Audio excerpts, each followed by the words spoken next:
Evo, strano vrnila.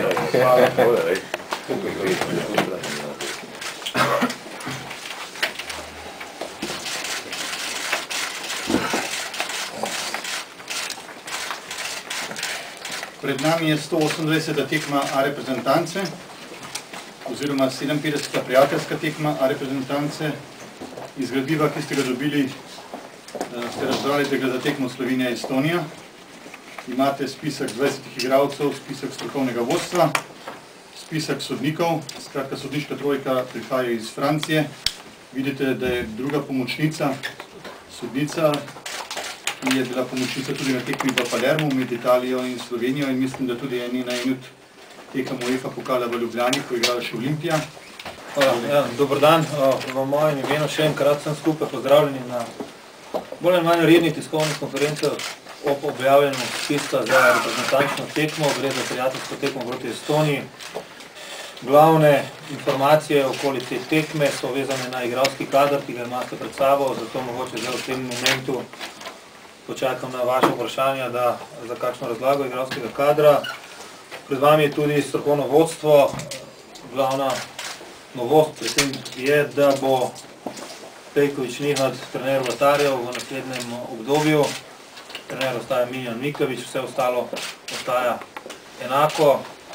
Kar se tiče zbora reprezentančnega v nedeljo 4.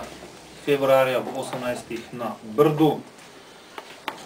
Tekma zelo, zelo pomembna, ne zaradi tega, ker je to moja prva tekma, to še najmanj gre za to, da vidimo, pri čem smo, pravi test pred odločilnima tekmama oziroma pred tistimi tekmami, ki me v tem momentu zdaj najbolj zanimata, to sta seveda tekma z Albanijo, kot ste slišali v Skadru, in pa domača tekma proti Nizozemski. Tekma, ki pride proti Estoniji v pravem momentu, ne glede na to, da je kratek čas našega druženja, čas bo samo za 2-3 treninge, pa vseeno dovolj časa, da se spoznamo, da vidimo, pri čem smo, oziroma da vidim skozi treninge in skozi tekmo, v kakšnem stanju so vabljeni kandidati. In glede na sam igralski kader, pa mogoče omemba samo, kar se tiče vratarjev, po dogovoru oziroma po pogovoru z Borutom Mavričem, ki je tudi sam izrazil željo, da mu ti poklici stalno težje padajo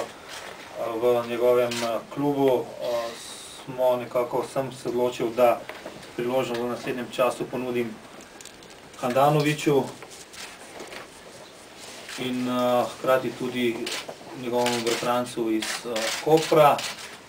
V dogovoru z Knausom in smo ostali pri varianti, da dokler bo urejal oziroma svoje osebne zadeve, je boljše, da poskuša to čim prej rešiti in da potem pravilno pristopi k reprezentančnim obveznostim. Kar se tiče Ačimovića, tudi on je v slični situaciji, tudi on je v reševanju teh osebnih zadev glede iskanja novega kluba in v tem momentu ostanem pri odločitvi, da ga nisem poklical za reprezentanco. Kdo so pa tisti, ki so trenutno poškodovani, pa če ne bi bilo tako, da bi bili na seznamu? V prvi fazi sigurno Brečko, Stevanović in pa Pregelj. Računate na kaj? Ko bo z igrami, z odnosom na igrišču, izven igrišča zaslužil reprezentančni poziv, tako kot vsi ostali.